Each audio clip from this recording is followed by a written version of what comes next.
buffers to build high-performance scalable APIs. Go is widely used for building back-end servers and distributed systems.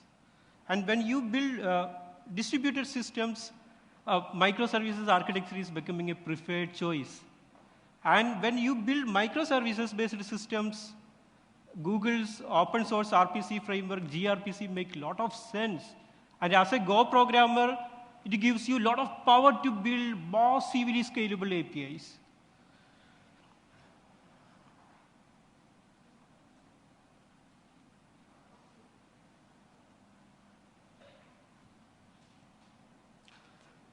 The primary agenda of the session is to give an introduction to gRPC and protocol buffers.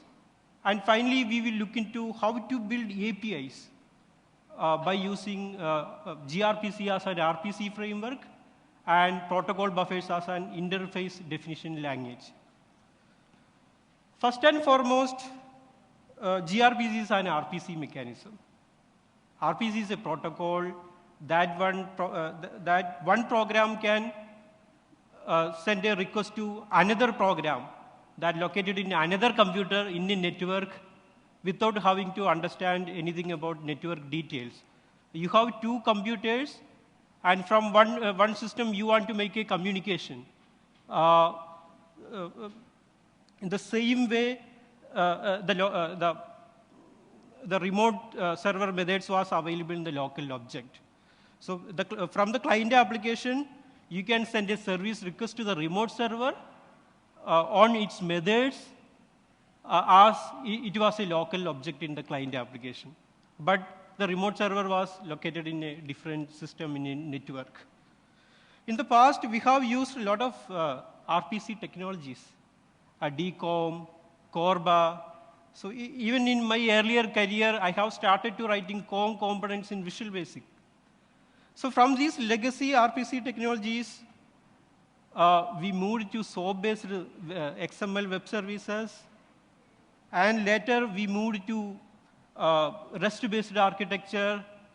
And interestingly, now we are talking about RPC-based systems to build high-performance systems, to build modern systems, to build massively scalable APIs.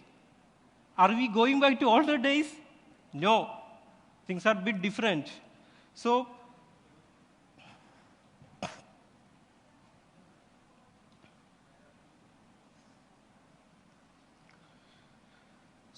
before diving to gRPC,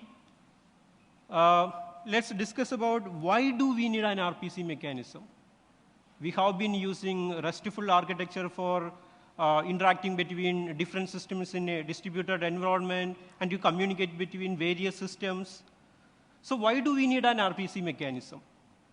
So in this cloud-native era, we are moving to microservices architecture from a monolithic systems. So this is a typical monolithic architecture looks like. Let's say we are going to build a e-commerce application. So here we put all business capabilities into a single system that runs in a single process.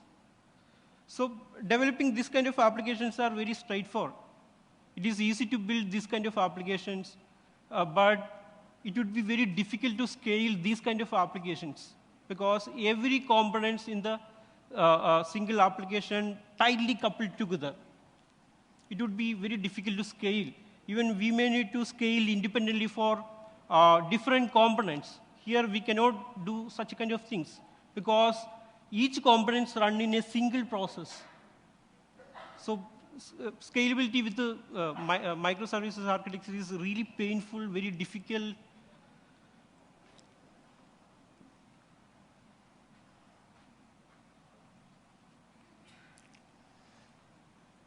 So in microservices architecture, we build application by composing a suite of autonomous services that runs in its own process, runs in a different systems in a network. And we communicate over a network to make a transaction by leveraging different autonomous services. Even we are using different autonomous databases for each microservices. We split a larger application into several autonomous services based on some domain-driven design principle, based on bounded context pattern. So,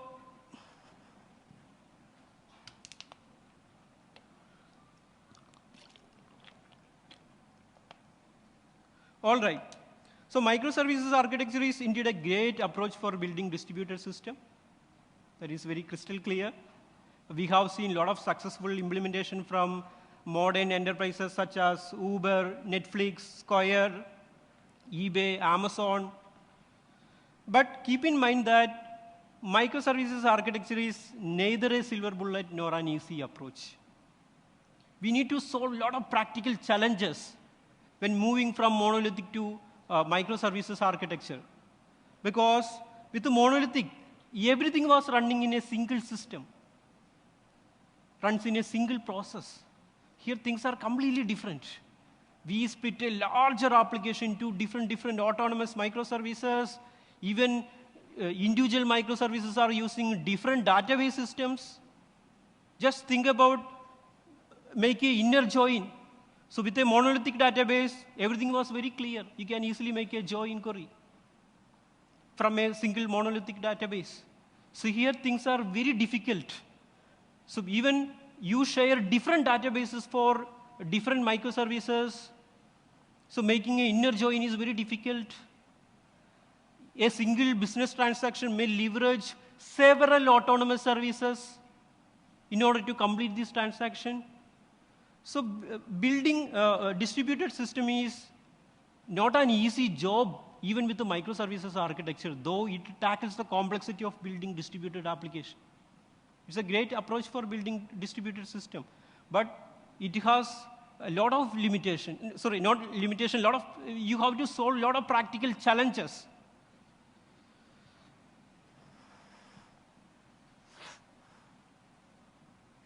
So let's have a quick look into what are the different challenges for the complexity with the microservices architecture. So when you build this kind of distributed systems, in the past it was a single application, single larger monolithic application. Now you moved to several autonomous services. So you need to make a lot of inter-process communication between different microservices. So in this talk, we are talking about communication on microservices. So in order to communicate between various microservices, you need to build high-performance APIs. At the same time, you may need to publish a lot of events to coordinate the business transaction. So, but in this talk, I am just focusing on building APIs. So with the monolithic, everything was running in a single system. There was no need for making inter-process communication over a network. Here, for many of the business transactions, you may need to make a lot of inter-process communication between over a network. So you definitely need a high-performance communication protocol without having any performance bottleneck. That is a very important thing. You cannot move a application just for the sake of architecture benefit, but it should not affect the performance as well. So you definitely need a high-performance communication protocol to communicate between various microservices. That's a very important aspect. So what we can do for making inter-process communication between microservices, that is a one concern when you are moving to microservices architecture, and which wire format should be used for making inter-process communication. Can we use text encoding formats such as JSON, XML, or do we need to use some kind of binary encoding to get a high performance? Because performance is very critical. A single business transaction leverage several autonomous services running in a different system in a network. So you need to communicate with a lot of performance. Then next concern is scaling APIs into millions of API calls, not just millions, billions of API calls. When you make microservices and building APIs for communicate between microservices, and also for making as a backend for mobile application. Having high scalability and low latency are very important. Google says their internal RPC framework, Stubby, scaled into 10 billion API calls per second. So in this modern era, we are building such kind of, we need to build such kind of APIs that should provide massive scalability and high performance. And another thing is, when you build a modern application, you may need to leverage a lot of modern capabilities. You need to leverage capabilities of a modern protocol like HTTP2. For example, HTTP2 provides a lot of capabilities. When you build REST-based architecture, which is based on HTTP1, which has a lot of limitations when you compare it with HTTP version 2. For example, HTTP version 2 provides multiplexing, streaming. Even you can build bidirectional streaming API where both client and server application can send a sequence of message asynchronously.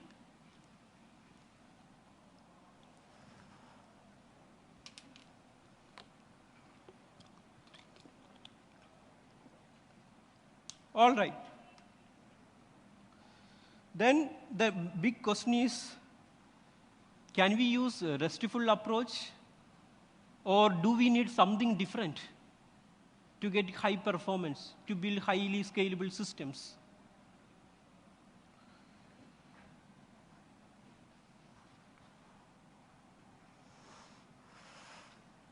So the big question is, can we use REST-based approach for making inter-process communication between microservices? Or can we use REST-based architecture for making backend for our modern mobile applications? So when we think about building APIs, we typically choose REST-based approach along with some text encoding mechanism like JSON or XML. So it has a lot of limitations. It is great for building small size to mid-size APIs. It was good for our application which we have developed in the past. But in the modern era, we are building very complex, high-performance systems, so we need some high performance.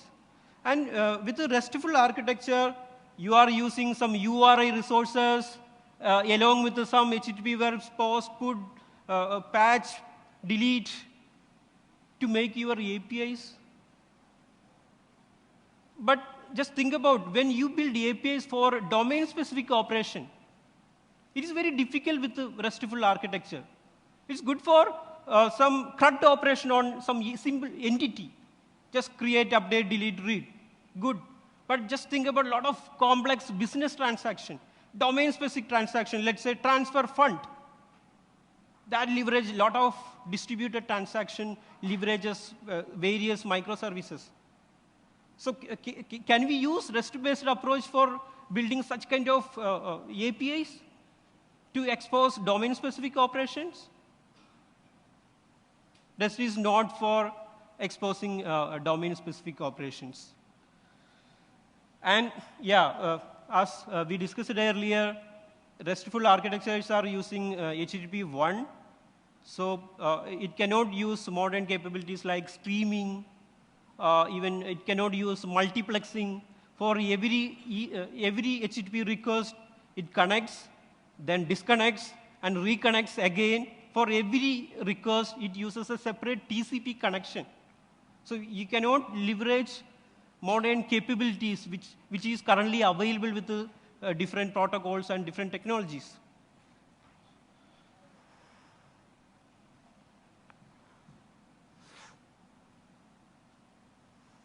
Then enter to gRPC and protocol buffers.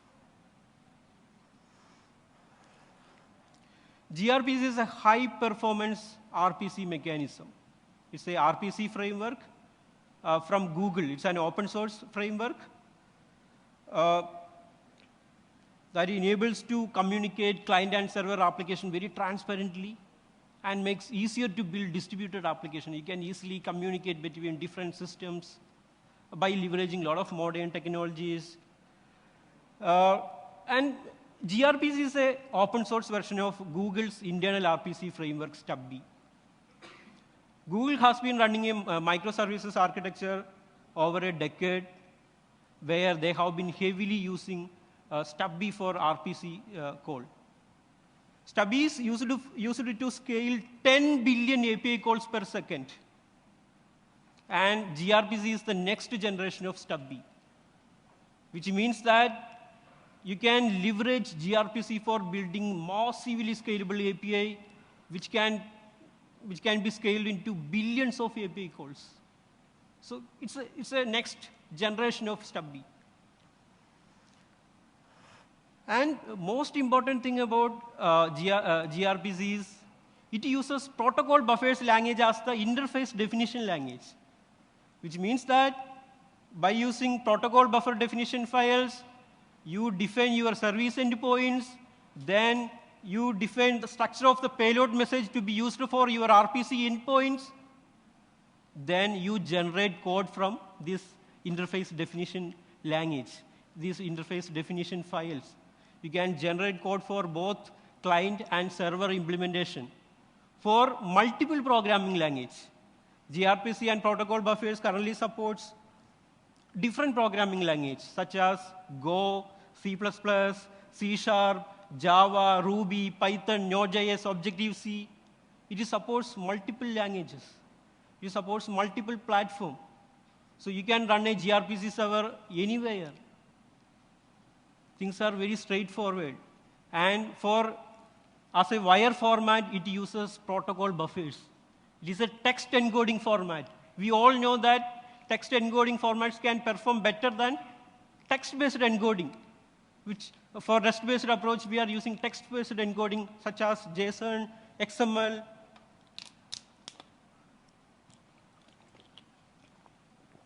For RPC, it uses a binary encoding format, protocol buffers, so which can provide high performance.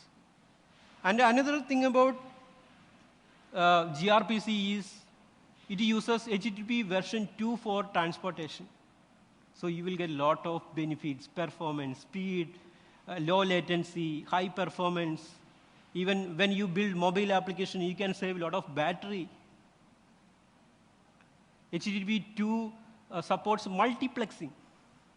Multiple gRPC calls can communicate over a single TCP connection without having the overhead of connecting, disconnecting, reconnecting again and again. So for HTTP 1-based systems, for every request, for example, with the REST-based approach, for every single request, it uses a separate TCP connection. Here, multiplexing is available. So when you build mobile application, it is very important. Battery life is very important.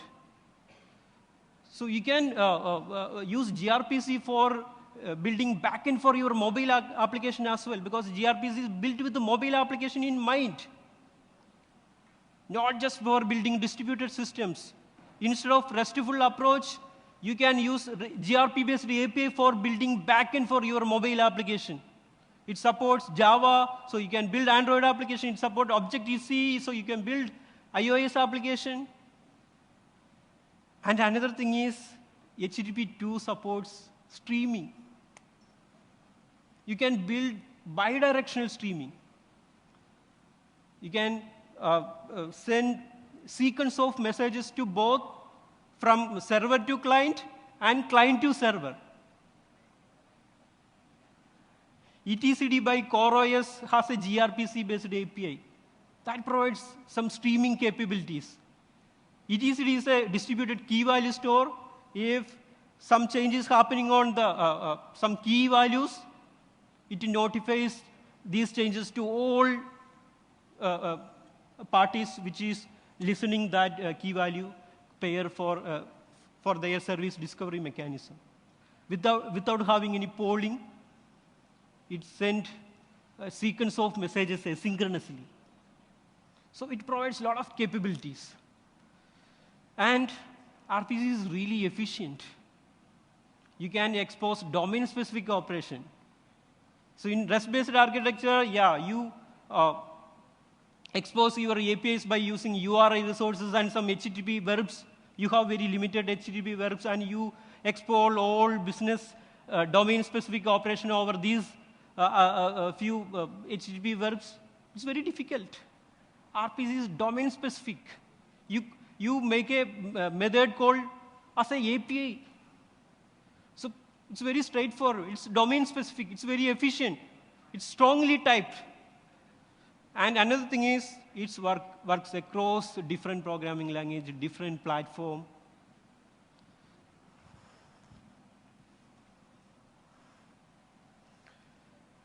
So as we discussed earlier, so gRPC, by default, gRPC uses protocol buffers as its interface definition language, as well as wire format to make calls between different systems in a network.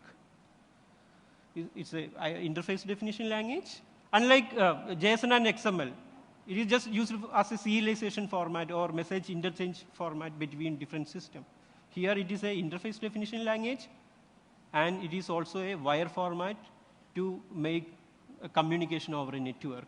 So it's a binary encoding format, so it can provide high performance.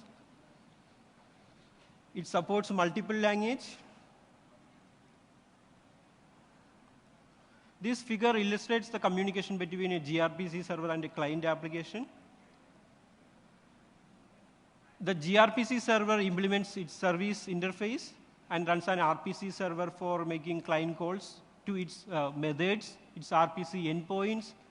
And at client application, it has a stub.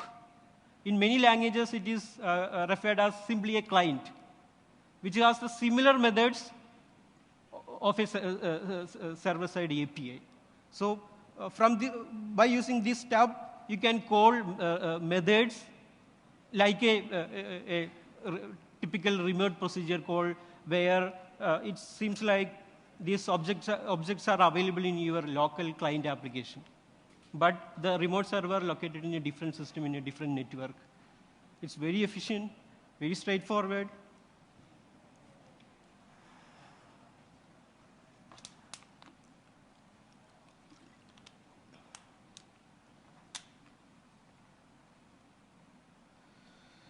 So with the gRPC, you can build 4 kinds of RPC methods.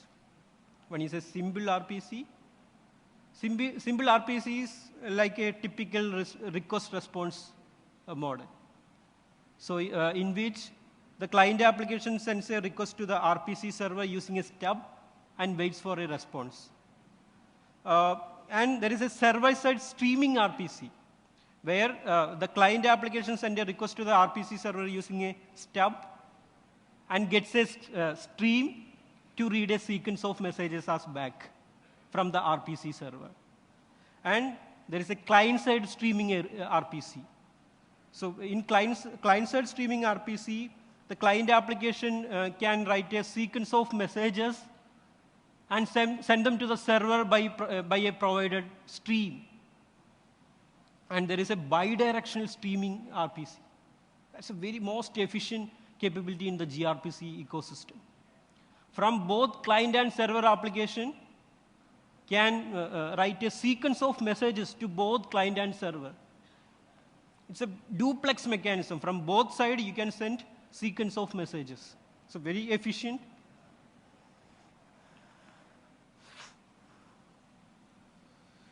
So this picture illustrates the workflow of gRPC.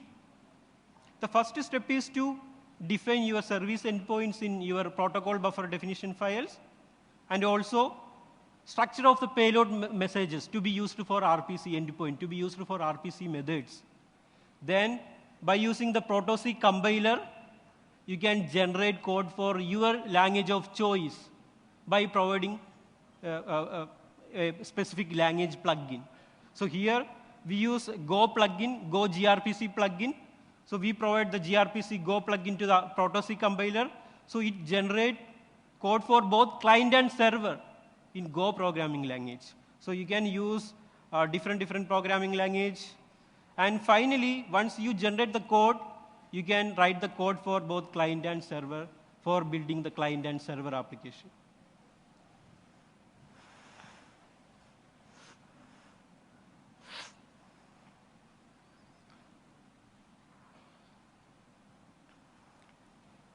This is an example protocol buffer definition file. This is our interface definition for our RPC. The proto file start with the protocol buffer language version. So here we provide Proto 3. By default, gRPC uses Proto 3 version of the protocol buffer language.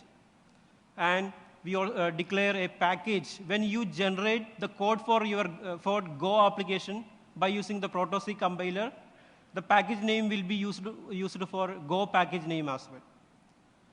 So here you can see there is a order service, which is our service endpoint, which has a RPC method create order, which its request type is order, and that returns an order response. And in these protocol definition files, we have defined the structure of the payload messages for order, response. So there are a lot of standard data types are available, and you can also use your own message type for declaring elements in the message types. And if you can look into the protocol definition file, you can see there are a lot of markers, equal to 1, equal to 2, equal to 3. These markers represents a unique tag that uses in the binary encoding. When these messages are encoding to small binary packets, it will use this unique tag instead of the element name to get a better performance. Instead of specifying the enter element name, we simply specify 1, 2, 3 for unique tag.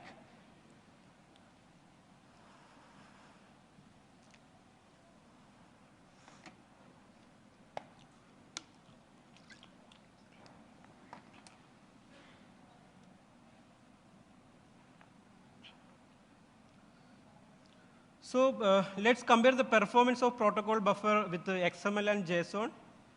So here for this order messages, I have written some benchmarking test.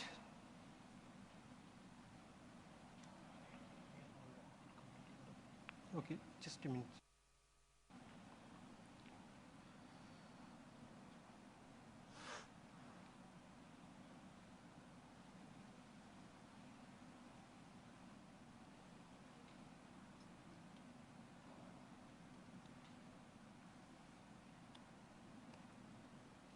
Let me run the benchmark test.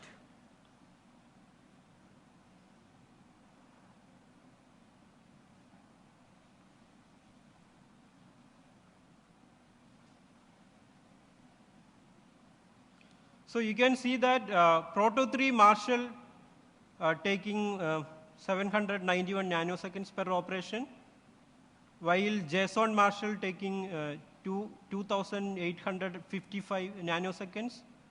For XML, it is taking 8,000.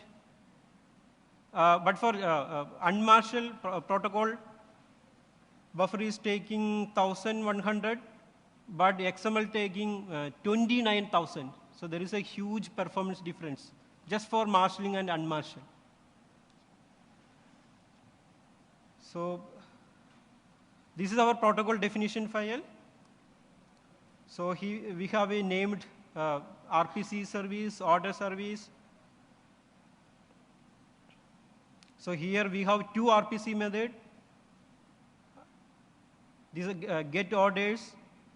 Its request type is order filter, which returns a stream of orders. This is server-side streaming RPC.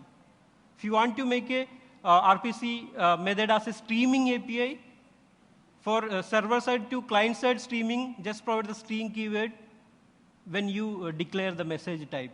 If you want to build a bidirectional streaming API, provide string keyword for both request and response type.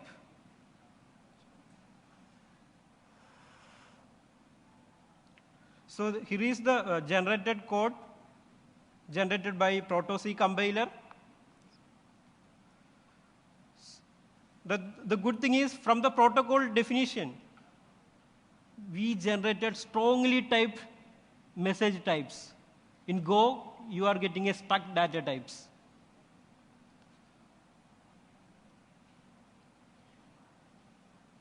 Shiju, we are desperately running out of time because you already crossed time and Okay, we have to study. Okay. Can you? Okay.